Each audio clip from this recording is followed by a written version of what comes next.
صل على سيدنا محمد وعلى آل سيدنا محمد كما صليت على إبراهيم وعلى آل إبراهيم في العالمين إنك حميد مجيد. قال الله تبارك وتعالى في كلامه المجيد: أعوذ بالله من الشيطان الرجيم. بسم الله الرحمن الرحيم. ونادى أصحاب الجنة أصحاب النار أن قد وجدنا ما وعدنا ربنا حقا فهل وجدتم ما وعد ربكم حقا قالوا نعم فأذن مؤذن بينهم اللعنة الله على الظالمين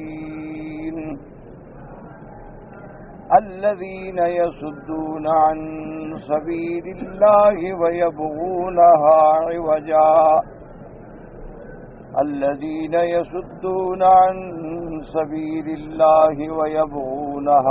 عوجا وهم بالآخرة كافرون. سورۃ الاعراف کی ان آیات مبارکہ میں اللہ تبارک و تعالی نے اصحاب جنت اور اصحاب نار کے بارے میں ذکر فرمایا ہے. جیسا کہ الحمدللہ اس سے پہلے آپ سابقہ آیات مبارکہ میں پڑھ چکے ہیں، اللہ تبارک و تعالی نے ارشاد فرمایا تھا کہ ان الذین کذبوا بآیاتنا واستکبروا عنہا لا تفتح لهم ابواب السماء،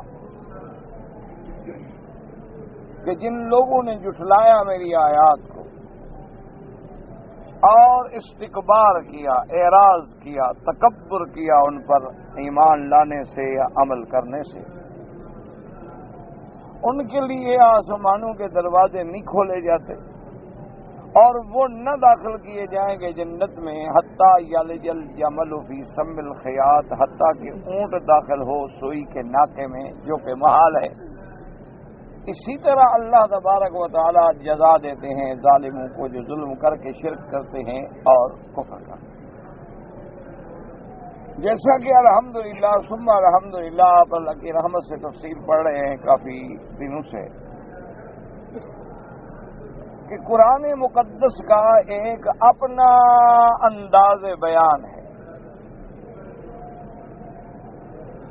اللہ تبارک و تعالی کے کلام کا ایک ایسا مؤثر، جامع، معنی، کامل طریقے بیان ہے جو آج تک دنیا کی کسی کتاب کو نصیب نہیں ہوا اور نہ قیامت تک نصیب ہو سکتا، کیونکہ کوئی مخلوق اپنے خالق کا مقابلہ کیسے کر سکتا؟ ساری دنیا کے فصحاء، بلغاء، ادباء، بڑے بڑے لوگ، بڑے بڑے ادیب، فصیح، شعراء گزرے ہیں جن کا دنیا میں ایک سکہ، لیکن وہ اللہ کے قرآن کا مقابلہ نہیں کر سکتے. اس لیے ہمیں تاریخ بتاتی ہے کہ ابن المقنع جو ایک بہت بڑا ادیب، شاعر اور بہت بڑا اپنے وقت کا نامور انسان تھا، اس دور کے سارے لوگوں نے، بڑے بڑے جو اس وقت کے لوگ تھے، سب نے ابن المقنع سے درخواست کی کہ بھئی اللہ کے قرآن کا مقابلہ کرو، کوئی ایک دو چار آیتیں، دو چار صورتیں بنا ڈالو کہ ہم چیلنج کا جواب تو دے سکیں کہ بھئی 1400 سال گزر چکے ہیں اس چیلنج کو. ابتدائی صدیوں کا آدمی ہے، اس نے کہا کہ اچھا آپ ایسا کریں کہ میرے لیے اہتمام کریں بالکل دور کسی پہاڑ پر جو بڑا ہی خوبصورت اور سرسبز اور بڑا پر رونق، وہاں میری رہائش کا انتظام کیا جائے تاکہ میں بالکل الگ ہو جاؤں، معاشرے سے کٹ جاؤں. تو وہاں سارے میری زندگی کے ضروریات، لوازمات مہیا کر دیے جائیں کہ مجھے کسی چیز کا فکر نہ ہو کہ میں نے کھانا کہاں سے آئے گا، کس وقت آئے گا. یا مجھے آج یہ چیز، ہر چیز کا انتظام ہو کہ میرا ذہن یکسو ہو جائے اس کتاب کا مقابلہ کرنے کے لیے. انہوں نے شاہ نے کہا تو مشکل نہیں ہے، سارے انتظام کر دیے اور اس کو ایک بڑے خوبصورت عظیم ترین مقام پہ بٹھا دیا گیا. 6 ماہ گزرنے کے بعد لوگوں نے سوچا کہ بھی وہ تو پھر آیا ہی نہیں واپس، بات تو کریں، اس کا پتہ تو کریں. تو گئے تو قلم ہاتھ میں پکڑا ہوا ہے اور سامنے کاغذ رکھے ہوئے ہیں اور بیٹھا ہوا سوچ رہا ہے اور 7 کاغذوں کا ڈھیر لگا ہوا. انہوں نے جا کے پوچھا، سلام کیا، ابھی کیا حال ہے؟ اس نے کہا کیا بات یہ ہے کہ اتنا عرصہ گزرنے کے بعد میں نے جو کچھ کر سکتا تھا نہ کیا ہے، لیکن ایک آیت بھی نہیں بنا سکتا. یہ دیکھو میں لکھتا ہوں پھاڑ دیتا ہوں، لکھتا ہوں پھاڑ دیتا ہوں، کیا کروں؟ جب مجھے بھی اطمینان ہوتا تو اس کو لے کے نیچے کیسے اتر آؤں؟ نے کہا کوئی امید ہے؟ اس نے کہا کوئی نہیں. جب 6 مہینے میں ایک آیت بھی نہیں بنا سکا تو آگے کیا امید ہے؟ اسی طرح جاہز بہت بڑا آدمی گزر اور اس نے بڑی معروف کتاب ہے کا تاج والفرید، ایک عظیم کتاب کا مؤلف و مصنف ہے. اس نے کوشش کی تاکہ اس کے اپنے دور کے جو لوگ تھے انہوں نے جب دیکھا تو انہوں نے کہا لن یصلح التاج ان یکون نعلا. انہوں نے کہا یار یہ کیسی کتاب لکھی ہے، نام تو رکھا ہے تاج، سر پہ رکھنے والا، لیکن یہ تو جوتے بنانے کے بھی قابل نہیں ہے. یہ اللہ کے قرآن کا مقابلہ کیا کرے گا؟ اسی طرح جب فیضی نے سواطع الالہام کے نام سے قرآن کی تفسیر لکھی اور ایسی تفسیر لکھی اس نے کہ جس میں ایک حرف بھی نقطے والا وہ نہیں لے آیا، بغیر نقطے کے سارے قرآن کی تفسیر لکھ دی. بہت بڑا ادیب تھا، بہت بڑا فاضل آدمی تھا، بدقسمتی سے شیعہ تھا. اس کو لوگوں نے کہا کہ بھئی یہ کچھ مقابلہ کر سکتا ہے، اور یہ لوگ توڑ پھوڑ کے بھی بڑے ماہر ہوتے ہیں، تعریف کے بھی بڑے ماہر ہوتے ہیں، جوڑ لگاتے ہیں ہر کتاب میں. لیکن اس کے سامنے جب یہ بات کی گئی کہ قرآن کا مقابلہ کرنا ہے تو اس نے کہا کہ لا حد لمکارمہ. کہا کیا بات ہے، یعنی اس میں بھی وہ حرف نہیں لایا نقطے والا. لا حد لمکارمہ، کسی حرف پہ نقطہ نہیں، نہ لام پہ ہے، نہ ہے پہ ہے، نہ دال پہ ہے، نہ میم پہ ہے، نہ کاف پہ ہے، نہ را پہ ہے. لا حد لمکارمہ ولا اد لمعالمہ. الماء الذی لا ساحل لہ. اس نے کہا کہ بھئی اس کی عظمتیں کوئی شمار ہی نہیں کر سکتا قرآن کی. یہ ایسا دریا ہے جس کا کنارہ ہی کوئی نہیں، مقابلہ کوئی کیسے کرے؟ انہوں نے کہا کیا کہتے ہو تم کہ مقابلہ کروں قرآن کا؟ یہ تو ایسا ایک دریا ہے کہ جس میں آدمی جتنا مرضی آئے شناوری کرے، موتی نکالے، اس کا تو کنارہ ہی نہیں ملتا، تو کوئی مقابلہ کیا کرے گا؟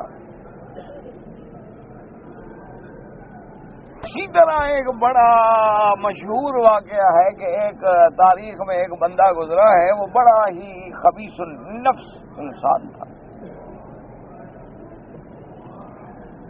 اور اس کی یہ اتنی بڑی قابلیت تھی، مہارت تھی، اور ایسا تیز تھا، ذہین تھا کہ جس بندے کی کتاب لکھ کے دے دو یا کسی کا شعر دے دو، کسی کی کتاب دے دو، کسی کا کلام دے دو، وہ ضرور اس کو بگاڑ کے بدل دیتا تھا. وہ اس فن میں ماہر تھا. ان لوگوں نے جناب اس کی منت کی. انہوں نے کہا کہ دیکھو تم تو اس فن کے بڑے استاد ہو کہ تم منٹوں میں بات کو بدل دیتے ہو. تو بھائی ہماری جان چھڑاؤ، قرآن کا بھی تو کوئی 2 4 10 20 آیتیں بدل ڈالو، کوئی تب کرو حل کرو. ہم کوئی منہ نہیں دکھا سکتا کہ قرآن ہر وقت چیلنج کر رہا ہے کہ فاتو بسورۃ، لاؤ میرے مقابلے پہ کوئی صورت. انہوں نے کہا کہ بھائی دیکھو بات یہ ہے کہ اس کا معاوضہ کیا دو گے، کیونکہ ایسے لوگ تو پیسہ چاہتے ہیں نا. انہوں نے کہا بھائی جو منہ مانگو معاوضہ دیں گے، جو تم مانگ سکتے ہو مانگو، کیا چاہتے ہو. وہاں کا ایک بہت بڑا رئیس تھا، اس نے کہا دیکھو ڈکت جاتے ہو پہلے لے لو، اعتبار کرتے ہو مانگ لو، میں تم ضامن ہوں، جو کچھ ہو گے. اس نے اس دور میں لاکھوں کا مطالبہ کیا، اور اس دور میں لاکھوں بڑی چیز ہوتی تھی. اس نے کہا بھی پہلے لینا چاہتے ہو لے لو. اس نے کہا اچھا اب ایسا کرو کہ قرآن کا ایک نسخہ مجھے منگوا دو، اور ایک محل میں میرے رہنے شہنے کا انتظام کر دو. مجھے 1 مہینے کے لیے نہ چھیڑنا، نہ پوچھنا کہ میں نے کیا کیا ہے. 1 مہینے کے بعد میں زیادہ نہیں تو تمہیں یقین دلاتا ہوں کہ اس کے 1/3 یا 1/4 حصے میں عدل بدل کر دوں گا. انہوں نے کہا ٹھیک ہے، خوش ہو گئے. بھائی قرآن کی تو نعوذ باللہ ایک صورت میں شک پڑ جائے بس تو سارے قرآن میں شک ہو گیا نا. تو اس نے کہا، انہوں نے کہا جی بالکل ٹھیک ہے، سارے انتظامات کر دیے. وہ جا کے بیٹھ گیا. 1 مہینے کے بعد وہ خود بخود نکلا باہر، اور وہی جس میں پیسے دینے تھے وہ ملا اس کو. اس نے کہا ہاں جی کوئی خبر سنائے. اس نے کہا جی میں نے کر دیا ہے رد و بدل، میں نے قرآن شریف میں بدل دیا، تعریف کر دی. اس نے کہا کیا تعریف کی؟ اس نے کہا جہاں جہاں اللہ نے خنزیر کا، شیطان کا، ابلیس کا نام لیا نا، میں نے وہاں تمہارا نام لکھ دیا. یہ کیا تبدیلی ہوئی؟ اس نے کہا یہی میرے دماغ میں آیا کہ جو اس قرآن کا مقابلہ کرے یہی علاج کر سکتے ہو اس کا، اور میرے عقل میں کوئی تبدیلی کا حل ہی نہیں، کوئی رستہ ہی نہیں، کیا کروں. تو اس نے کہا بے وقوف آدمی، اتنا میں نے تم پہ خرچ کیا اور تم نے یہ تبدیلی کی. اس نے کہا دیکھو اگر لوگوں کو سنانا ہے تو تبدیلی میں نے یہی کی ہے. جہاں جہاں اللہ نے قرآن میں لکھا ہے نا شیطان، وہاں میں نے تمہارا نام لکھا. جہاں اللہ نے لکھا ہے خنزیر کا ذکر کیا، وہاں تمہارے باپ کا لکھ دیا. میں نے کہا یہ کیا ہوا؟ اس نے کہا تو اور میں کیا کروں، بھی مقابلہ ہو سکتا تو میں کیا کروں. جب اللہ کے قرآن کا مقابلہ نہ ہو سکے تو بتاؤ میں کیا کروں، آخر کوئی حل ہو. تو آج آ گئی پوری دنیا. یعنی آپ سوچیں کہ مکے والوں نے سرکار دو عالم، محبوب دو جہاں سیدنا محمد مصطفیٰ صلی اللہ علیہ وسلم کو نعوذ باللہ جھٹلانے کے لیے کوئی تھوڑا زور لگایا ہوگا. ذرا آپ سوچیں، ذرا ٹھنڈے دل سے غور کریں نا کہ اللہ کے نبی اکیلا کھڑا ہے، کوئی فوج نہیں، طاقت نہیں، دولت نہیں، پیسہ نہیں، اور ساتھ چند غریب لوگ ہیں. چیلنج کرائے کہ فاتو بسورۃ، لے آؤ میرا مقابلہ کرو. تو کیا انہوں نے کوئی تھوڑا زور لگایا ہوگا؟ یعنی آپ دیکھیں کہ انجیل کے بارے میں ابھی میں سفر میں تھا تو وہاں مجھے معلومات ہوئی کہ 137 نسخے ہیں صرف انجیل کے، اور 137 کو ان کے ماننے والوں نے کہہ دیا کہ سارے کے سارے جھوٹ ہیں، صرف 4 تھے، باقی ختم، صرف 4 تھے. اب 4 کے جو ماننے والے ہیں وہ بھی کہتے ہیں یہ غلط ہے، وہ کہتے ہیں یہ غلط ہے، وہ ابھی تک جھگڑ رہے.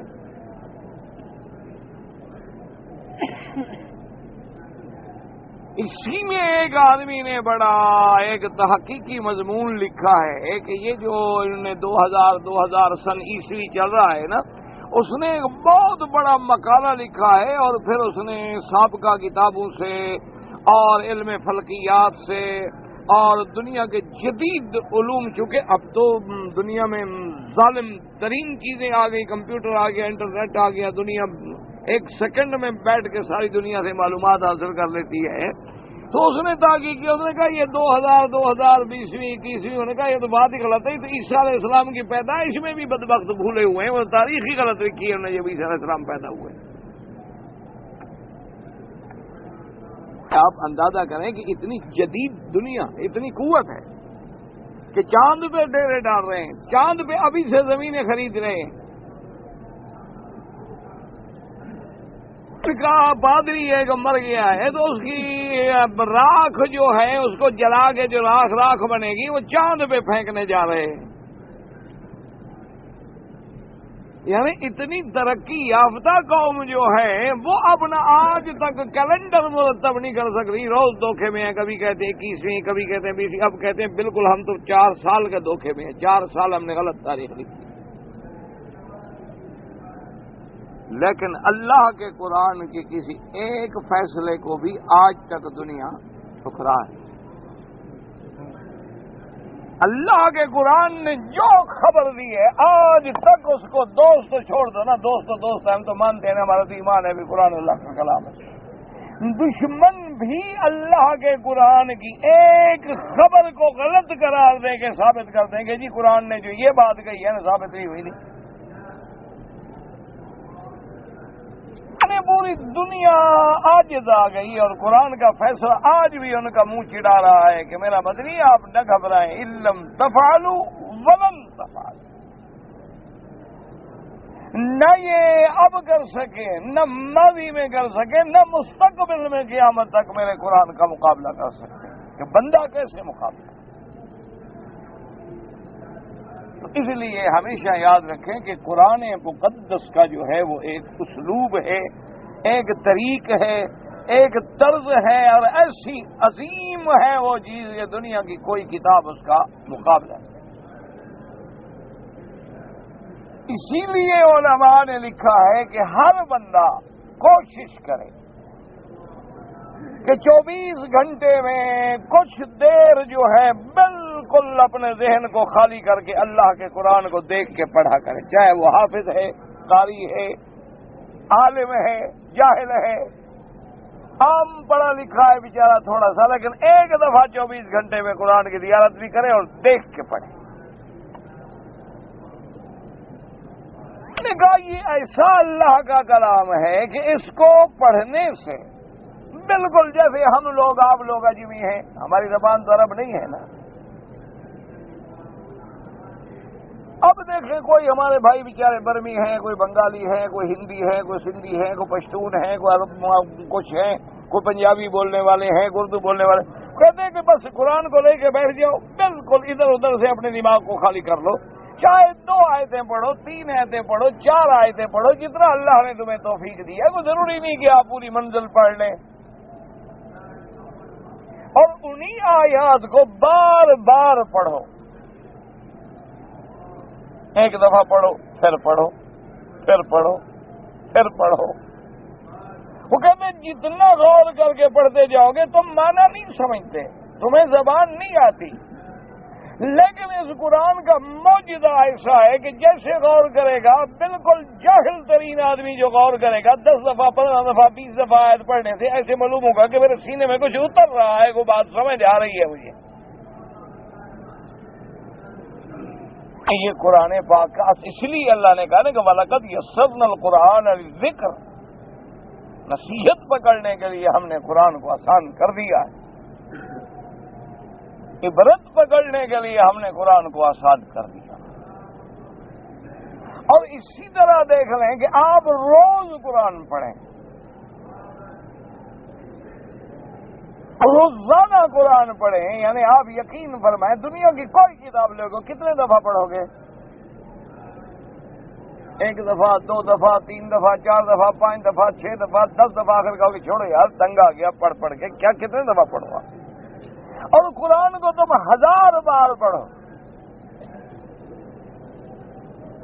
جوں قرآن کو زیادہ پڑھو گے زیادہ سمجھ آئے گا، زیادہ اثر ہوگا، زیادہ محبت ہوگی۔ اسی لیے ایک حدیث مبارک میں ہے کہ ایک دن میرے آقا نے سرکار دو عالم صلی اللہ علیہ وسلم نے ارشاد فرمایا کہ ستکون الفتن، ایک وقت آ رہا ہے، فتنوں کا وقت آ رہا ہے، فتن دنیا میں فتنے، صحابہ نے عرض کیا مل مخرج منہا یا رسول اللہ صلی اللہ علیہ وسلم، حضور جب وہ فتنوں کا دور آ جائے گا تو نکلیں گے کیسے فتنوں؟ اگر ہم اس وقت ہوں یا ہماری اولادیں ہوں، اولاد کی اولادیں ہوں، چلو ان فتنوں سے نکلنے کا راستہ تو کوئی بتا دے نا، یہ تو آپ نے فرما دیا کہ فتنے آئیں گے۔ رسول پاک صلی اللہ علیہ وسلم نے بتایا کیا جواب دیا، فرمایا کہ ان فتنوں سے نکلنے کا ایک حل ہے کہ کتاب اللہ، اللہ کے قرآن کو پکڑ لیں۔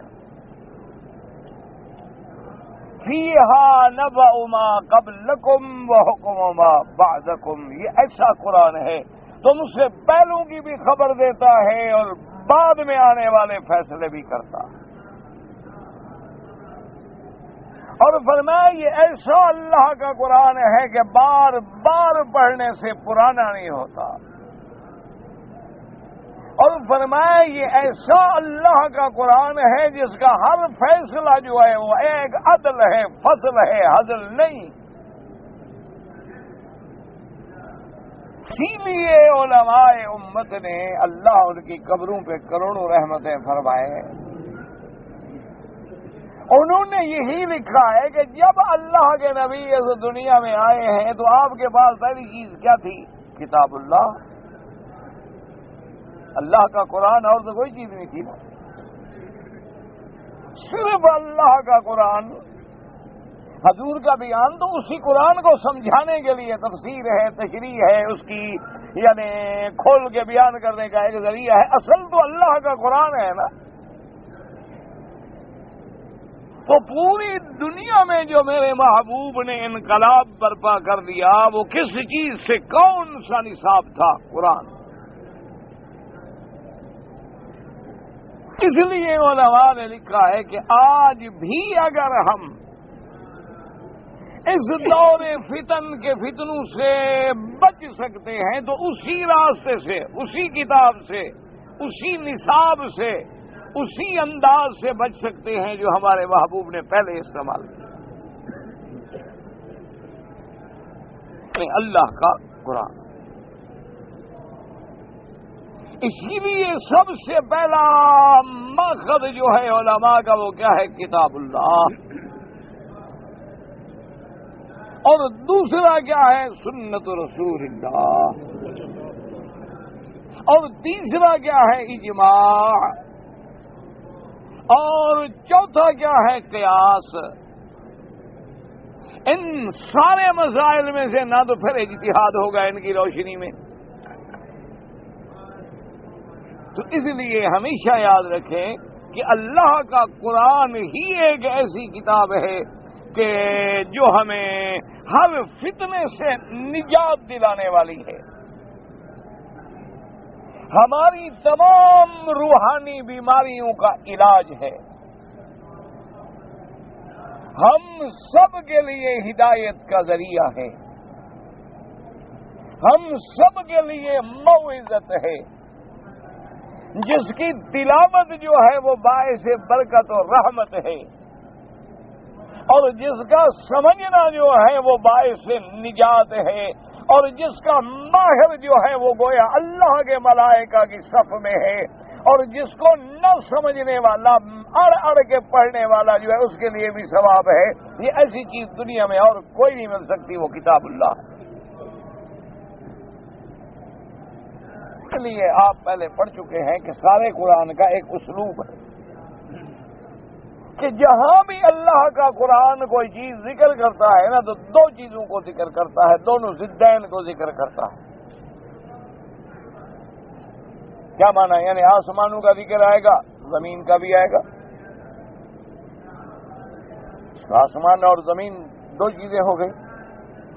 رات کا ذکر آئے گا تو پھر دن کا بھی ذکر آئے گا، کیونکہ رات اور دن جو ہے وہ ضدین ہے کہ رات ہے دن نہیں، دن ہے تو رات نہیں۔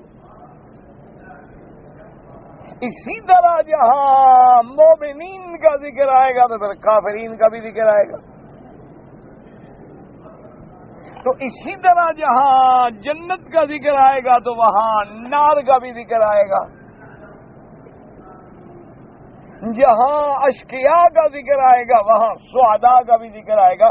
وجہ کیا ہے کہ الاشیاء تتباین بازدادھا، کہ جب بندے کو دونوں پہلو ذکر کیے جائے نا تو بات دماغ میں پھر بیٹھتی اور آسانی سے سمجھ لیں. اگر ساری رات ہی رات ہو تو پھر دن کا کیا قدر.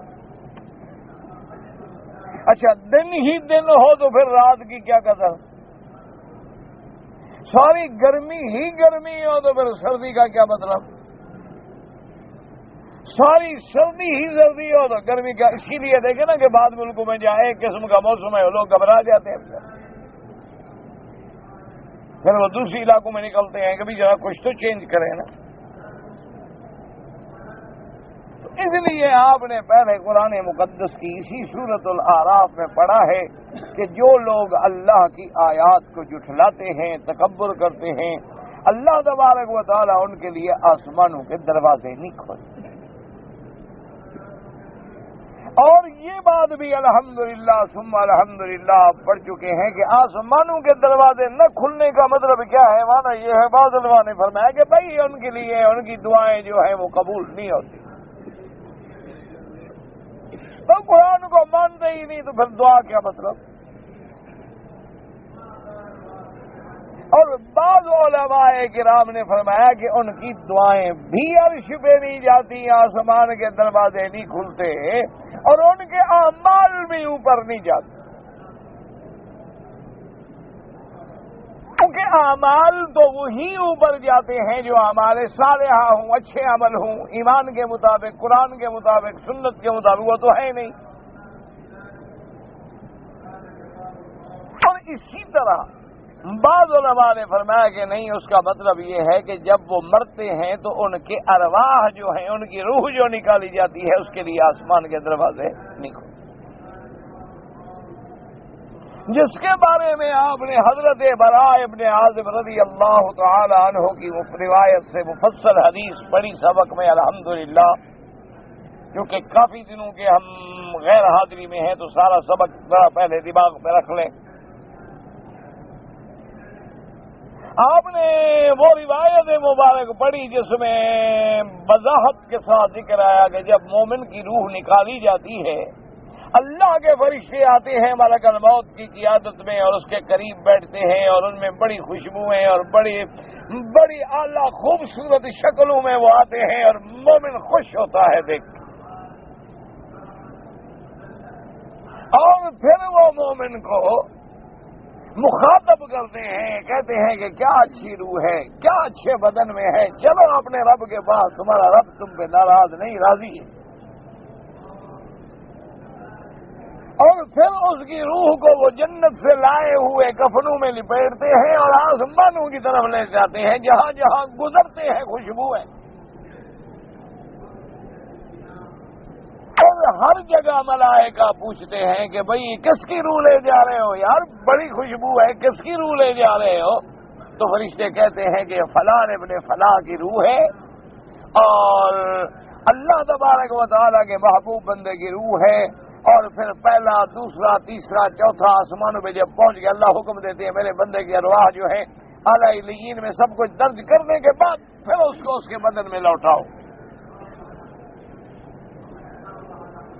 اس کے بدن میں لوٹایا جاتا ہے، پھر فرشتے آتے ہیں، اس کو اٹھا کے بٹھا دیتے ہیں، پھر اس سے 3 سوال کرتے ہیں کہ من ربک، ما دینک، ما تقول فی حق ھذا الرجل الذی بعث فیکم. اور وہ تینوں کا جواب دیتا ہے ربی اللہ، دینی الاسلام، وہو محمد الرسول اللہ. کامیاب ہو گئے. وہ کہتے ہیں ماشاء اللہ تم کامیاب ہو، اور پھر اس کے لیے جنت کی کھڑکی کو کھول دیتے ہیں، اور وہاں سے اس کو جنت کا نظارہ اور مشاہدہ اور جنت کی نعمتوں کا اندازہ ہوتا رہتا ہے، اور اس کی راحت کا سامان جو ہے وہ بنتا رہتا ہے اور بے انتہا. کہتے ہیں اب تم آرام کرو، وقت پر تمہیں خدا اٹھائیں گے اپنی قبروں سے. اور اس کے مقابلے پر جب ایک کافر کی روح کو نکالا جاتا ہے تو فرشتے بڑی دہشت ناک شکلوں میں آتے ہیں، اور اس کو بڑی زبردستی سے نکالتے ہیں اور بڑی تکلیف سے بدن سے بھورو نکلتی ہے، اور پھر اس کو جہنم کے ٹاٹوں اور کپڑوں میں لپیٹ کے لے جاتے ہیں، لیکن دروازے نہیں کھلتے۔ کم دیا جاتا ہے کہ لے جاؤ سجین میں، اور سجین کہاں ہے؟ بالکل عین 7ویں زمین کے نیچے۔ حکم ہوتا ہے کہ اس دفتر میں اس کا اندراج کرو، اور تمام معلومات درج کرنے کے بعد اس بدبخت کی روح کو لوٹاؤ پھر اس کے جسم میں۔ اور جب وہ جسم میں لوٹ آتے ہیں تو وہاں فرشتے پھر آ جاتے ہیں، وہ آ کے پوچھتی ہیں کہ من ربو کا، وہ کہتے ہیں ہاں ہاں لا ادری، مجھے کوئی پتہ نہیں۔ کہتے ہیں ماں دینوں کا، دین تمہارا کیا ہے؟ وہ کہتے ہیں ہاں ہاں لا ہائے، مجھے کوئی پتہ نہیں۔ کیوں؟ جس کا دین ہے ہی کوئی نہیں، کافر کا کیا دین ہے؟ اور جو آدمی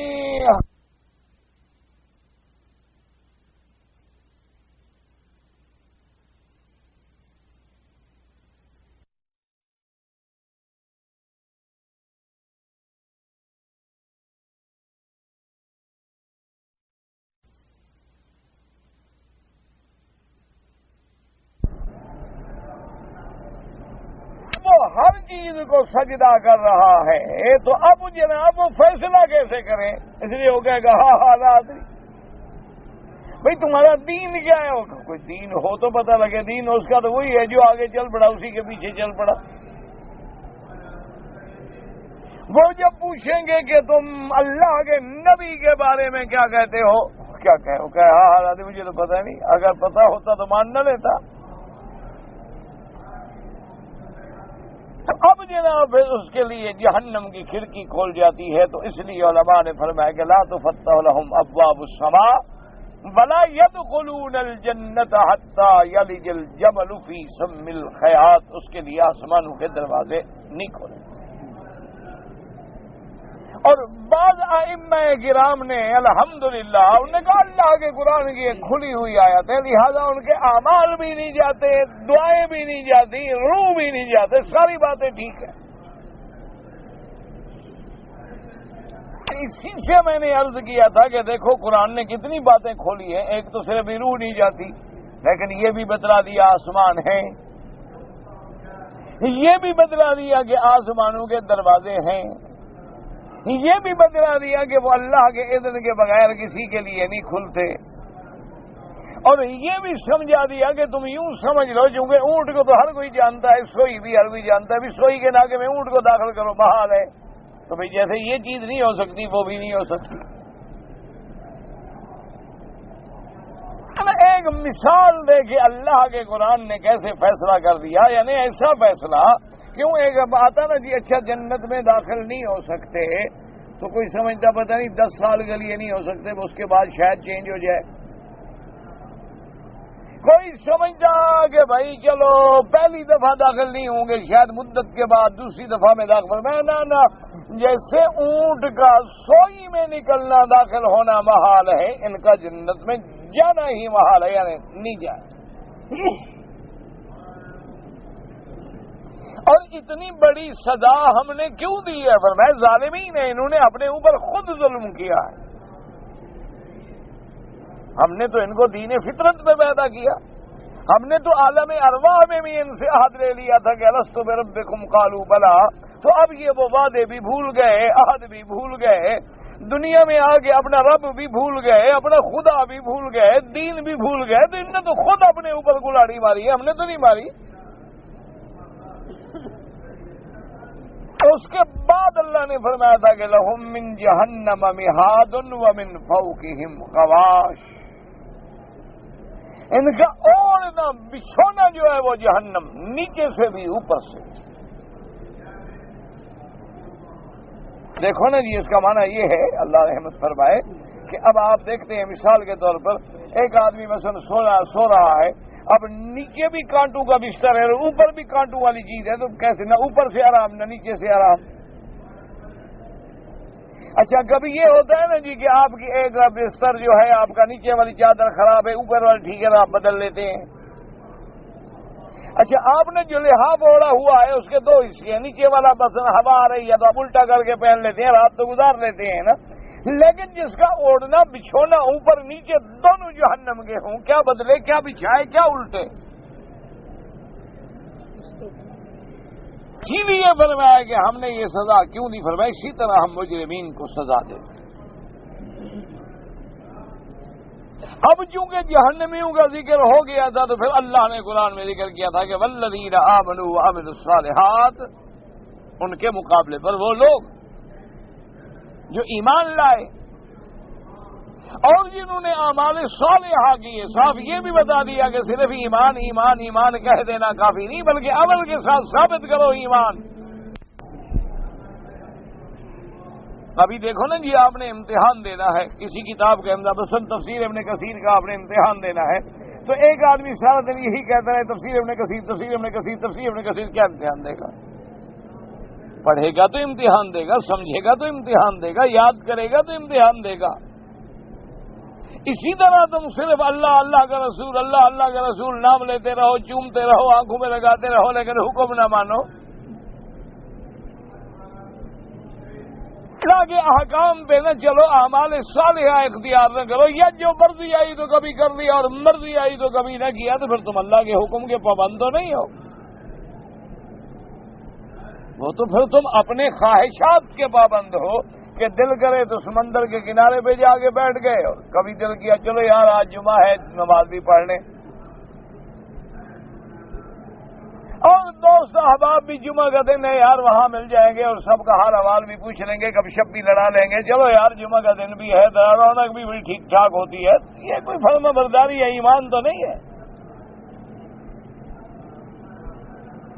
اللہ نے قرآن میں حکم دیا ہے کہ میری نماز کے لیے مسجدوں میں تیار ہو کے آؤ، تمہیں کپڑا پہننے کی فرصت بھی نہیں،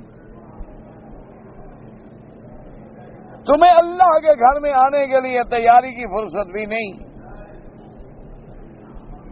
تو اس لیے قرآن میں دیکھیں گے جہاں جہاں ایمان کا ذکر ہے وہاں وہاں عمل کا ذکر، کہ عمل جو ہے وہ دراصل گواہی دیتا ہے اپنے ایمان پر۔ دیکھو نا، آپ مثلا ایک آدمی آئے آپ کے پاس، آپ کی خیاطہ کی دکان ہے، درزی کی دکان ہے، وہ کہے کہ جناب مجھے نوکری چاہیے، میں خیاط ہوں، تو آپ کہیں گے نہیں بھائی ایسے نوکری کیسے دے دوں، ذرا بیٹھو بیٹا، کوئی کپڑا کاٹو، کوئی مجھے سلائی کر کے دکھاؤ، میں تمہارا دیکھوں ہاتھ کیسے ہے، صاف ہے، سی سکتے ہو، تم کس درجے کے کیٹیگری میں ہو، پھر ہی بات مانے گا۔ تو ایک درزی کا امتحان لیتے ہو، ایک کپڑے سینے والے کا امتحان لیتے ہو، جوتے بنانے والے کا امتحان لیتے ہو۔ ایک آدمی کہتا ہے جناب میں ٹائپ کر سکتا ہوں، کہتا ہوں سپیڈ کتنی ہے، ٹائپ کر کے مجھے دکھاؤ، ایک منٹ میں تم کتنے حروف ٹائپ کر سکتے ہو۔ ایک آدمی کہتا ہے جی میں شارٹ ہینڈ کا بڑا ماہر ہوں، مجھے اپنا پی اے رکھ رہے ہو، کہتا ہے جی چلو شارٹ ہینڈ میں لکھ کے دکھاؤ۔ یہاں صرف تمہارا ایمان بس اس لفظ کافی ہے کہ اللہ کو مانتے ہیں، نبی کو مانتے ہیں، اللہ کو مانتے ہیں، نبی کو مانتے ہیں، اللہ پہ قربان، نبی پہ قربان، مکہ مدینے پہ قربان، لیکن نہ نماز، نہ روزہ، نہ حج، نہ زکوٰۃ، نہ عقل حلال، نہ حرام سے بچنا، نہ گناہوں سے بچنا، تو صرف ماننے کا کیا مطلب ہوا؟ اور ساتھ آگے اللہ نے یہ بھی بتلا دیا کہ کوئی آدمی یہ سوچے کہ جی عمل صالح تو کریں لیکن بڑی تکلیف ہے، کرنا بڑا مشکل ہے، اللہ فرمائیں دھیان لا نکلف نفسا الا وسعها، ہم نے تو کبھی ایسا حکم نہیں دیا جو تمہاری طاقت سے زیادہ ہو، ہم تو ہمیشہ اپنے بندوں کو وہ حکم دیتے ہیں جو ہمارے بندے کے کرنے کے وسعت میں ہے، سعہ میں ہے، طاقت میں ہے۔ اللہ نے پہلے حکم دیا تھا نا جی 2 حصے رات کے جاگو، اچھا آدھی رات جاگو، میری یاد فرما دی کہ اچھا بھی جتنی ہو سکے تہجد پڑھ لو، سفر میں جا رہے ہو، مسافر ہو، اللہ نے حکم دیا اچھا جی سنتیں معاف ہیں، نفل تم پر معاف ہیں، فرض جو ہیں وہ بھی آدھے ہو گئے، تم 4 رکعت کی بجائے 2 رکعت۔ اچھا جی سفر میں اور مشکلات ہیں، اچھا بابا تم جمع بھی کر سکتے ہو 2 نمازوں کو، صرف اس جمع کے اندر ائمہ کا اتنا فرق ہے، جمع کے تو سب قائل ہیں، 2 رکعت یعنی ظہر عصر کو ملانا، مغربی شاہ کو ملانے کے دونوں سب ائمہ قائل ہیں، لیکن بعض ائمہ یہ فرماتے ہیں کہ ظہر پڑھنے کے بعد فوراً عصر پڑھ لو، اور امام ابو حنیفہ رحمۃ اللہ علیہ فرماتے ہیں کہ ظہر کو دیر کرو، آخر وقت میں پڑھو۔ اور عصر کو اول وقت میں پڑھ لو، جمع تو ہو گئی، جمع کے تو دونوں قائم، کیونکہ ایک تو حدیث مبارک میں موجود ہے کہ حضور نے فرمایا نماز آگے پڑھو آگے پڑھو آگے پڑھو، اور دوسرا یہ بات بھی ہے کہ اللہ نے ظہر اور عصر کو ملانے کی اجازت دی ہے، مغرب اور عشاء کو ملانے کی اجازت دی ہے، ظہر اور فجر کو تو نہیں ملا سکتے ہو نا، تو دو نمازیں کیسے ملاؤ؟ بھی پھر فجر کے ساتھ ظہر بھی پڑھ لو، نہیں پڑھ سکتے ہو۔ وجہ کیا ہے کہ ان کے وقت کی سرحدیں نہیں ملتی آپس میں، بہت بڑا فاصلہ ہے،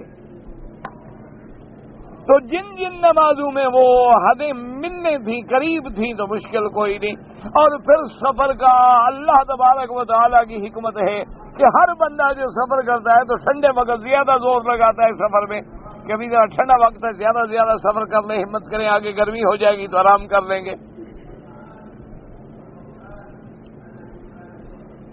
اور اس دور میں تو اور بھی آرام ہے کہ کاریں ہیں، گاڑیاں ہیں، ایئر کنڈیشن ہے، موسم گویا آپ کے کنٹرول میں ہے، کوئی گرمی کا پرابلم بھی نہیں ہے، تو آپ زیادہ سے زیادہ سفر نکال لیا، اور این جا کے جناب ظہر کا دیکھا کہ ابھی 15-20 منٹ باقی ہے، نماز پڑھی، فارغ ہوئے، پھر داخل ہو گئی، دونوں پڑھ لی۔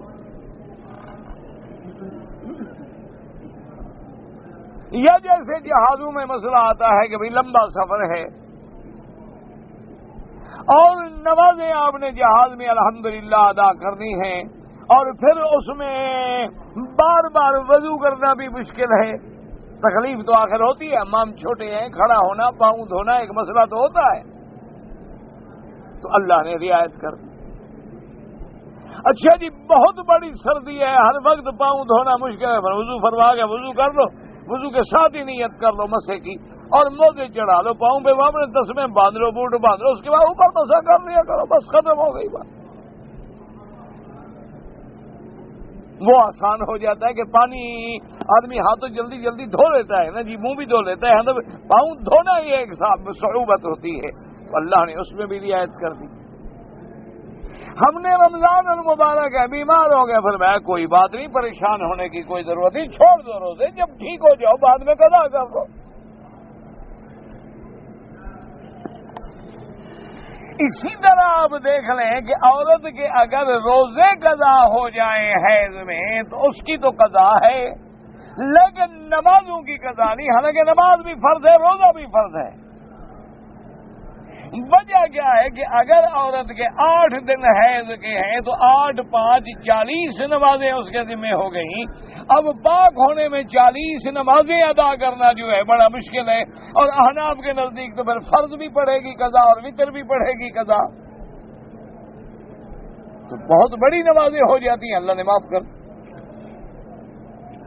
اچھا ابھی روزے رکھنے ہیں تو صرف 8 روزے ہیں نا، وہ بھی سارے سال میں، کیونکہ رمضان تو سال میں ایک دفعہ آئے گا۔ اگر رمضان المبارک میں ایام آ گئے 8 دن یا 7 دن ہے اور پورا سال پڑا ہوا ہے، جب چاہے پورے سال میں قضا کر لے، اس نے انتظار کر لی، موسم ٹھنڈا ہو گیا قضا کر لی، ایک روزہ رکھ کے قضا کر لی، تو کتنا اللہ نے آسانی کر دی کہ روزے میں بھی آسانی ہو گئی۔ کتنا اللہ تبارک و تعالیٰ نے حج میں آسانی کر دی کہ اللہ تبارک نے جانتے تھے کہ میرے بندے جاہل بھی حج کرنے کے لیے آئیں گے، بولا ٹھیک ہے طواف کر رہا ہے، 7 چکر لگاؤ، 7 دفعہ دوڑو، طواف 7 تمہاری بال کٹاؤ، بس تمہارا ہو گیا، احرام باندھو، عرفات میں چلے جاؤ، عرفات سے پھر مزدلفہ آ جاؤ، مزدلفہ سے مینا آ جاؤ، کنکریاں مارو، قربانی کرو، سر مٹاؤ، احرام کھول دو، پھر طواف زیادہ کرو، حج ہو گیا، کچھ نہیں، نہ کوئی وظیفہ ہے، نہ کوئی منزل ہے، نہ کوئی مشکل الفاظ ہیں کہ یاد کرنے پڑے، ایک جانا ہی ہے نا جی، مکے سے عرفات، عرفات سے مزدلفہ، مزدلفہ سے مینا، جا رہے ہو، سو رہے ہو، بیٹھ رہے ہو، بس حج ہو گیا۔ کتنا اللہ نے آسان کر دیا۔ زکوٰۃ ہے، اللہ نے یہ نہیں حکم دے دیا کہ ساری جائیداد دی تو میں نے ہے نا، میرے رستے میں خرچ کرو تو میں نہیں، آدھی دے تو کہا نہیں، تیسرا ہی جگہ 2.5%، 100 ریال میں 2.5 ریال۔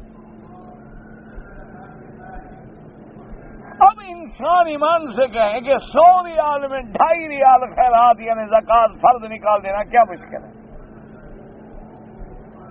اور ساتھ یہ بھی اللہ نے فرما دیا کہ میرے بندے جو میرے راستے میں دے رہے ہو غم نہ کرو، اس کا بدلہ میں نے تمہیں دینا ہے. یہ اللہ کے بینک میں تم نے ڈال دیے ہیں، جمع کرا دیے، آخرت میں ملے گا، دنیا میں بھی بدلہ ملے گا. اچھا جی اللہ معاف کرے، زخم لگ گیا ہے، وضو کروں جی، پانی لگنے سے نقصان ہے، فرمایا نہ لگاؤ پانی، پٹی باندھ لو اوپر، مسا کر لو، نہ لگاؤ پانی. اچھا جی پورا وضو کرنے میں بھی خطرہ ہے، فرمایا نہ کرو وضو، تیمم کر لو. اچھا جی جنگل میں جا رہے ہیں، پانی کا کوئی پتہ نہیں، فرمایا تیمم کر لو، بس السلام علیکم نماز پڑھ لو. اچھا جی ہم جنگل میں سفر کر رہے ہیں، بھوک ہو گئی، کھانا ختم ہو گیا، کوئی چیز کھانے کو نہیں ملتی، آگے کوئی شکار مرا ہوا پڑا ہے، جانور ہے، اور میں اتنی پیٹ کھا لو جتنی تمہاری جان بچ جائے، جب حلال مل جائے چھوڑ دو حرام کو. کتنی اللہ نے آسانی فرما دی. کھڑے ہو کر جی نماز پڑھنے میں مجھے تکلیف ہے، پھر بیٹھ کے پڑھ لو. اچھا جی ایک بندہ بیٹھ بھی نہیں سکتا، بیچارہ ٹیک لگے گا، وہی اشارے سے پڑھ لو، سجدہ نہیں کر سکتا گا، اشارہ کر لو. یعنی اللہ نے دین کو کتنی آسان فرما دی. اس لیے فرمایا کہ والذین آمنوا وعملوا الصالحات لا نکلف نفسا الا وسعها. اور پھر دیکھو کتنا بڑا شان ہے، کہتے اولئک اصحاب الجنت، اور یہی ایمان والے اعمال صالحہ کرنے والے اصحاب جنت ہیں. اندازہ کریں ابھی ہم جنت میں نہیں پہنچے، لیکن اللہ نے مومنین کو اصحاب جنت کا لقب دے دیا، جیسے اصحاب رسول اللہ صلی اللہ علیہ وسلم، حضور کی صحبت والے. تو جو جس چیز سے انسان رفاقت کرتا ہے اسی کا صاحب کہلاتا ہے. جیسے اللہ نے فرمایا الم تر کیف فعل ربک باصحاب الفیل، میرے مدنی آپ نے کیا نہیں دیکھا، نہیں جانا قصہ ان لوگوں کا جو ہاتھیوں کے دوست تھے. کیا مانا چند دن ہاتھیوں کو لانے والے، ان کی نسبت بھی اللہ نے ان جانوروں کے ساتھ کر دی. اور چونکہ تم ایمان والے ہو، جنت کے عمل کر رہے ہو، اللہ نے تمہاری نسبت بھی اصحاب جنت کے ساتھ کر دی. کہ یہ جنت کے ساتھ کتنی بڑی نعمت ہے، کتنا بڑا اعزاز ہے. اس لیے اللہ تبارک و تعالی نے پھر ایک اپنی مہربانی یہ بھی فرما دی کہ دنیا میں چلو مومن ہیں، لیکن جھگڑے تو ہو جاتے ہیں، مومنوں کے بھی جھگڑے ہوتے ہیں، باپ بیٹے کے بھی جھگڑے ہوتے ہیں، بھائیوں میں بھی جھگڑے ہوتے ہیں، گھر میں بھی جھگڑے ہوتے ہیں. میرا اللہ اگر یہ جھگڑے باقی رہے تو پھر جنت کے بعد بھی تمہیں لڑائی جھگڑا کینہ حقد حسد. فرمانا ونزعنا ما فی صدورہم من غل، کہ میرے مومنین بندے وہ اصحاب جنت جو ہیں ان کے دلوں سے ہم وہ حقد، وہ حسد، وہ کینہ، وہ سب کھینچ لیں گے. نزعنا نکال لیں گے ہم کھینچ کے. وہ کیسے نکلے گا؟ حضور پاک صلی اللہ علیہ وسلم نے فرمایا، اس کے بارے میں دو روایتیں آتی ہیں. ایک تو یہ ہے کہ جب مومن سارے پل صراط گزر جائیں گے، اور جب پل صراط کے گزرنے کے بعد جنت سے پہلے اور صراط کے بعد آخری حدوں پہ ہوں گے، اللہ سب کو کھڑا کر دیں گے کہ چلو یہاں آپس میں ایک دوسرے کو بدلہ دے کے نمٹا دو، اب دل کو صاف کر. اور ایک حدیث سے مبارک میں ہے کہ قرآن کی وہ آیت مبارک وَسَقَاهُمْ رَبُّهُمْ شَرَابًا طَهُورًا، اللہ تبارک و تعالی حکم دیں گے کہ میرے بندوں کو خاص نہر سے پانی پلاؤ، اور جب پانی پلایا جائے گا تو اس شراب کو اللہ نے فرمایا طہور، پاک کرنے والا. کیا مانا؟ کہ وہ جو دلوں میں حسد تھا، کینہ تھا، بغض تھا، اس کو صاف کر کے پاک کر دے گا. ورنہ مومن پہلے گناہوں سے پاک ہو چکا ہے، تبھی تو جنت میں جا رہا ہے نا.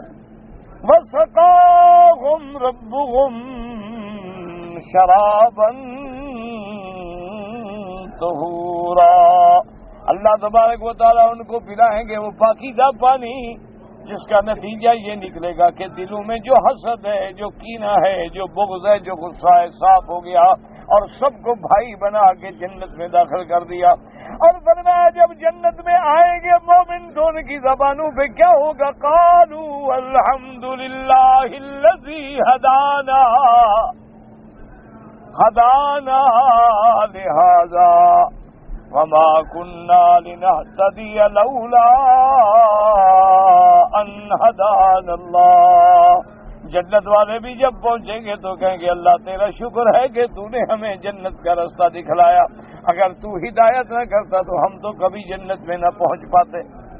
اس لیے امام غزالی رحمت اللہ علیہ نے لکھا ہے کہ اللہ فرماتے ہیں کہ جب بندے کو ہم پیدا کرتے ہیں ہدیناہ النجدین، اور کہیں اللہ فرماتے ہیں ثم السبیل یسرا، اور کہیں اللہ پاک فرماتے ہیں انا ہدیناہ السبیل اما شاکرا و اما کفورا۔ اللہ تبارک و تعالی بچے کو ماں کے پیٹ میں سے بھی راستہ دیتی ہے اور اس کے بعد بھی ہدایت کا راستہ دیتی ہے۔ فرمایا اس وقت سے ہدایت شروع ہوئی، جنت میں جانے کے وقت تک ہدایت مل رہی ہے۔ اس لیے امام غزالی رحمت اللہ علیہ فرماتے ہیں کہ ہدایت کے کئی درجے ہیں، کئی مرتبے ہیں، ہر وقت بندہ ہدایت کا محتاج ہے۔ اس لیے ہر نماز میں کہتا ہے اہدنا الصراط المستقیم صراط الذین انعمت علیہم غیر المغضوب علیہم ولا الضالین۔ اللہ تبارک و تعالی قرآن مقدس میں ہدایت دیتے ہیں کہ دعا مانگتے ہیں بندہ، تو اس لیے علماء نے لکھا ہے، غزالی رحمت اللہ علیہ نے لکھا ہے کہ مراتب ہدایت ہیں، مراتب ہدایت ہیں۔ اس لیے قرآن کہتے ہیں اولئک هم المہتدون۔ اس طرح قرآن کافروں کے بارے میں کہتے ہیں ان اللہ لا یہدی القوم الظالمین۔ اس لیے قرآن کہتا ہے کہ ہم نے ان کے دلوں پہ مہریں لگا دی ہیں، ان کو ہدایت نہیں ملتی ہے۔ اس نے فرمایا کہ مومن کے لیے ہدایت اول سے شروع ہوگی اور ہدایت بڑھتے بڑھتے بڑھتے اس کا آخری مقام کیا ہے کہ جب جنت میں جائیں گے مومن تو وہاں بھی شکر کریں گے کہ الحمدللہ الذی ہدانا لہذا وما كنا لنهتدي لولا ان هدانا اللہ۔ اس لیے سیدنا علی رضی اللہ سیدنا علی ابن ابی طالب رضی اللہ تعالی عنہ فرماتے ہیں کہ میں طلحہ، عثمان، زبیر رضوان اللہ علیہم اجمعین اللہ کی رحمت سے ان لوگوں میں ہوں گے جن کے بارے میں اللہ نے فرمایا وَنَزَعْنَا مَا فِي صُدُورِهِم مِّن غِلٍّ، کہ جن کے دلوں سے اللہ تبارک و تعالیٰ اس حقد کو نکال دیں گے، اس تباغض و تحاسد کو نکال دیں گے۔ فرمایا ہماری دنیا میں تو جھگڑے ہو گئے، لڑائیاں ہو گئیں، لیکن الحمدللہ ثم الحمدللہ قیامت میں ہمارے دلوں میں کسی قسم کا کوئی ایک دوسرے سے حد نہیں ہوگا، حسد نہیں ہوگا۔ اس لیے اللہ نے فرمایا کہ یہ وہ لوگ ہیں جن کو ہم جنت میں داخل کریں گے، اور یہ لوگ، اور پھر صفت بھی بیان کر دی کہ اولئک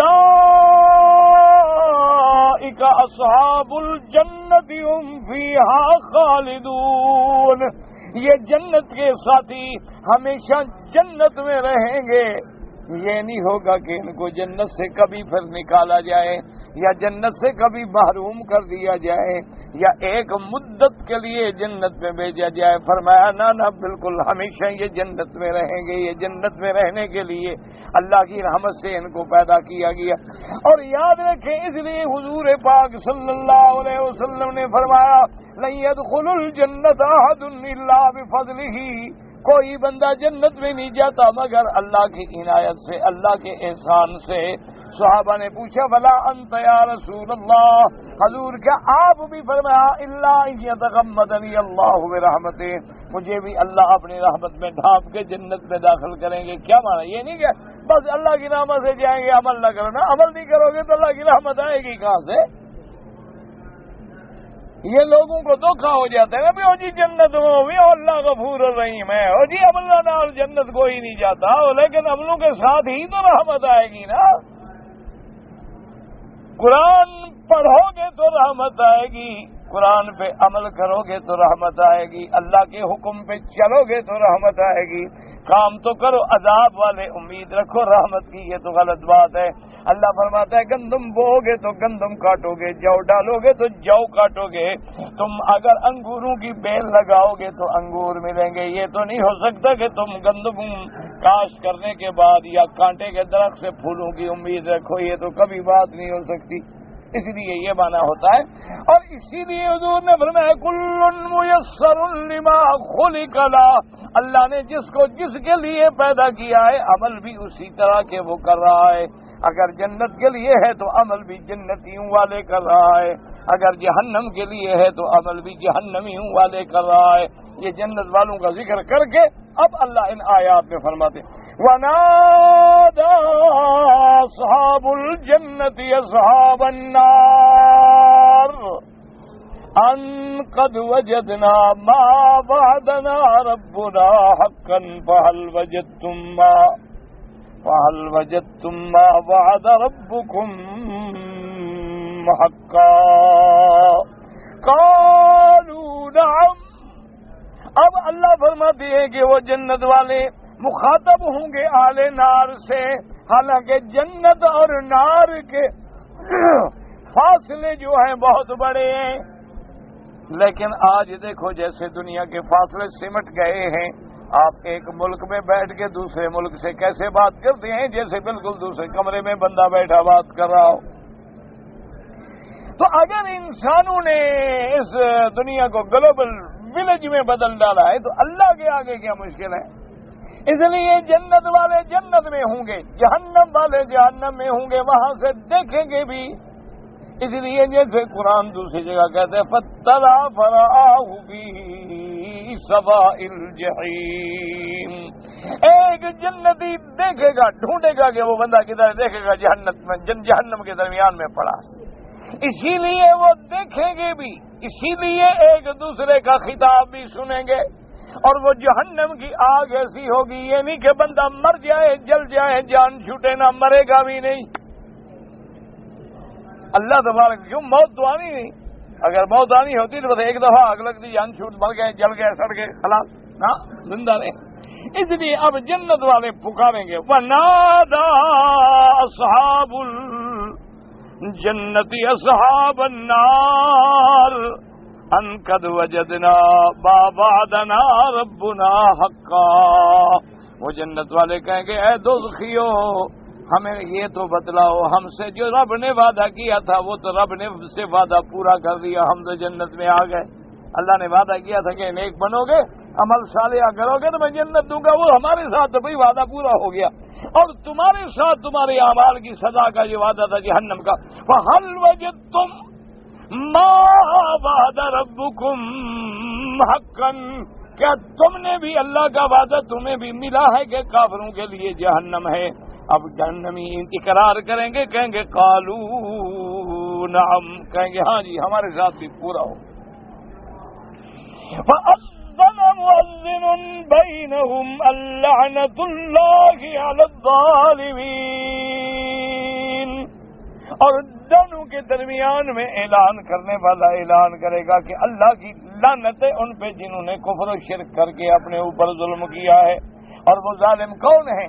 الذین یصدون عن سبیل اللہ، جو اللہ کے راستے سے روکنے والے، وَيَبْغُونَهَا عِوَجًا، اور چاہتے ہیں کجی ٹیڑھا پن، وَهُمْ بِالْآخِرَةِ كَافِرُونَ، اور آخرت کا انکار کرنے والے یہی وہ ظالم ہیں، یہی وہ کافر ہیں، یہی وہ جہنمی ہیں۔